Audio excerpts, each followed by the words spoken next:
श्रीमद् भागवत श्री कृष्ण की जीवन यात्रा। शायद हमारा देश इकलौता ऐसा देश है जिसके पास तीन नाम है। भारतवर्ष, हिंदुस्तान और इंडिया। अंग्रेजों ने इसे इंडिया नाम दिया, मुगलों ने इसे हिंदुस्तान कहा, लेकिन असलियत में तो हम भारतीय हैं। भारत हमारा देश। वैसे भारत नाम पड़ा कैसे? दुष्यंत और शकुंतला के बेटे भरत थे, उन्हीं के नाम पर पड़ा भारतवर्ष। मैं वीरा आज आपको श्रीमद् भागवत के 10वें स्कंद का 11वां अध्याय सुनाने जा रही हूँ। श्रीमद् भागवत का 10वां स्कंद 2 हिस्सों में बटा है, पूर्वार्ध और दूसरा उत्तरार्ध। पूर्वार्ध में ज्यादातर कृष्ण जी की बाल लीलाएं हैं, जब तक वो गोकुल में रहे। लेकिन जब वो अपने कर्तव्यों का पालन करने के लिए मथुरा वापस लौटे, वहां से 10वें स्कंद का उत्तरार्ध शुरू हो जाता है, क्योंकि यहाँ से ही श्री कृष्ण के जीवन में भी एक बहुत जबरदस्त चेंज आता है। वो उनका स्वच्छंद बचपन, उनकी बाल लीलाएं, वो सब खत्म होकर उनकी रिस्पॉन्सिबिलिटी पूरा करने का टाइम आ जाता है। खैर, अभी तो हम पूर्वार्ध में ही हैं और 10वें स्कंद का आज 11वां अध्याय मैं वीरा आपको सुनाने जा रही हूँ, जिसमें है अधासुर का उद्धार। श्री सुखदेव जी कहते हैं कि रोज की तरह बछड़ों को आगे करके श्री कृष्ण जी बंसी बजाते हुए ग्वाल बालों के साथ काफी तरह के खेलकूद करते हुए वन को जाया करते थे। कुछ ग्वाले नदी में जाकर मेढक की तरह फुदक फुदक करके नहाते थे, कुछ बंदरों की पूंछ पकड़कर उनके पीछे दौड़ने लगते थे। ये सारा खेलकूद चल ही रहा था एक दिन कि उसी समय वहां पर अधासुर नाम का एक महान दैत्य आ गया। देवता भी उससे काफी डरा करते थे।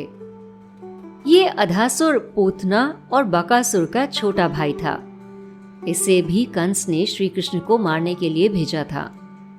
वो दुष्ट दैत्य अजगर का रूप रख करके रास्ते में लेट गया। उसने अपना मुंह बहुत बड़ा सा खोल लिया, इतना बड़ा कि उसका नीचे का जो जबड़ा था वो पृथ्वी को लग गया और जो ऊपर का जबड़ा था मानो वो आसमान को छूने लगा, और उसकी जीभ बिल्कुल सड़क की तरह लग रही थी। बेचारे ग्वाल बालों को क्या पता, उन्हें लगा कि ये भी एक सड़क है। खेलते खेलते बछड़ों के साथ ग्वाल बाल सब उस अजगर के मुंह में चले गए। पर भगवान श्री कृष्ण ने जैसे ही उसे देखा, वो झट से समझ गए कि ये कोई अजगर नहीं, ये राक्षस है। वो जल्दी से उस अजगर के गले में चले गए और फुर्ती से वहां अपने शरीर को बढ़ाया। उन्होंने अपने शरीर को इतना बढ़ाया कि उस अजगर का गला रूंध गया और उसकी आंखें बाहर निकल आईं और वो छटपटाने लगा और आखिरकार उसके प्राण छूट गए।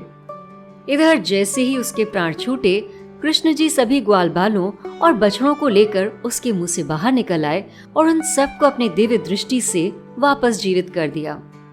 इधर अजगर के रूप में जो वो राक्षस अधासुर था, उसके शरीर से एक महान ज्योति निकली और श्री कृष्ण के शरीर में चली गई। अधासुर को इस प्रकार से मुक्ति पाते देखकर देवता बहुत खुश हो गए और उन्होंने आसमान से फूल बरसाना शुरू कर दिया।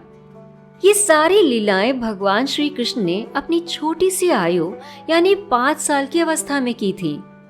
अधासुर का उद्धार नाम का 10वें स्कंद का 11वां अध्याय समाप्त हुआ। श्रीमद् भागवत के 10वें स्कंद का 12वां अध्याय, ब्रह्मा जी का मोह और उनके मोह का नाश।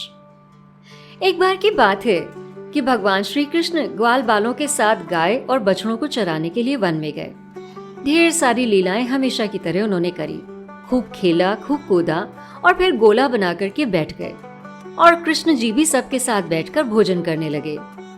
इधर गाय और बछड़े हरी भरी घास को चरते हुए दूर निकल गए। ब्रह्मा जी आसमान से खड़े हुए ये सारी लीला देख रहे थे। उन्होंने कहा, बड़े दिन हो गए श्री कृष्ण जी की कोई मनोहर लीला नहीं देखी, कुछ करना चाहिए। तो उन्होंने गाय और बछड़ों को ले जाकर के चुपके से एक जगह पर छुपा दिया।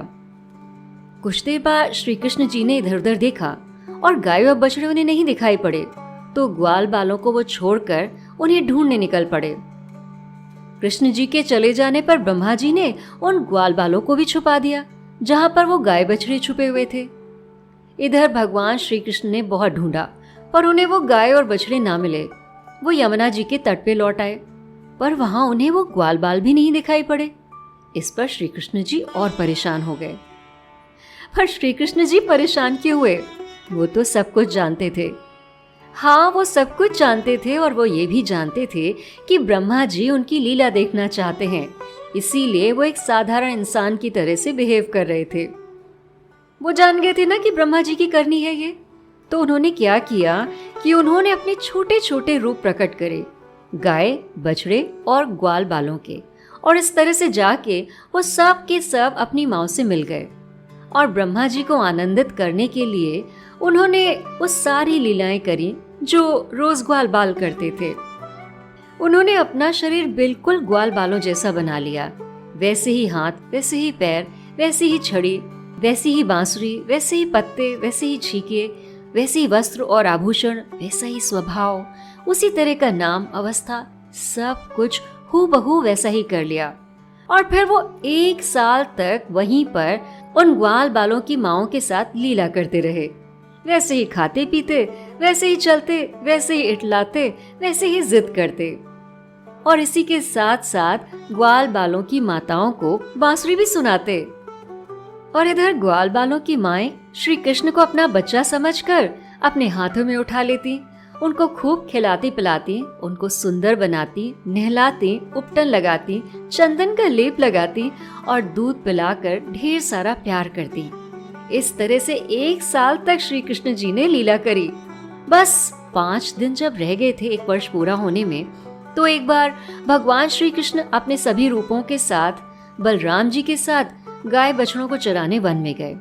गोवर्धन की चोटी के पास जब वो खड़े हुए थे तो उन्होंने दूर से गाय और बछड़ों को देखा, वही बछड़े जिन्हें ब्रह्मा जी ने छुपा दिया था। अपने बछड़ों को देखकर गायें दौड़कर उनके पास पहुंच गईं और अपने बछड़ों को बहुत प्यार से चाटने लगी। बछड़ों के साथ ग्वाल बाल भी दिखाई पड़ गए। तब बलराम जी ने भगवान श्री कृष्ण से पूछा कि भाई, ये सब क्या हो रहा है? भगवान श्री कृष्ण ने कहा, तुम्हें नहीं पता? ये सारी करतूत ब्रह्मा जी की है। वो मेरी लीलाएं देखना चाहते थे। मैंने भी कहा चलो ब्रह्मा जी की ये इच्छा भी पूरी कर देते हैं। खैर, ब्रह्मा जी की इच्छा तो पूरी हो चुकी थी और ग्वाल बाल और गाय बछड़े भी वापस मिल चुके थे। वो सब एक दूसरे से मिल गए और इधर ब्रह्मा जी परेशान हो गए। उन्हें यही नहीं पता चला कि इसमें से कृष्ण भगवान का रूप कौन है और असली कौन है। इस तरह से भगवान श्री कृष्ण जी ने ब्रह्मा जी को भी मोहित कर लिया था। ब्रह्मा जी खुद ही अपनी माया में उलझ के रह गए। और फिर ब्रह्मा जी को जब बहुत परेशान देखा कृष्ण जी ने, तो उन्होंने अपना असली रूप प्रकट किया और इस तरह से अपने चतुर्भुज रूप में उन्हें दर्शन दिए। और फिर ब्रह्मा जी ने भगवान श्री कृष्ण जी की स्तुति की और भगवान की 3 परिक्रमाएं करके वो अपने लोक वापस चले गए। श्रीमद् भागवत के 10वें स्कंध का 12वां अध्याय समाप्त हुआ। पकड़ लो हाथ बनवारी, नहीं तो डूब जाएंगे। हमारा कुछ ना बिगड़ेगा, तुम्हारी लाज जाएगी। मेरे साथ बोलिए, ओम नमो भगवते वासुदेवाय, ओम नमो भगवते वासुदेवाय, ओम नमो भगवते वासुदेवाय।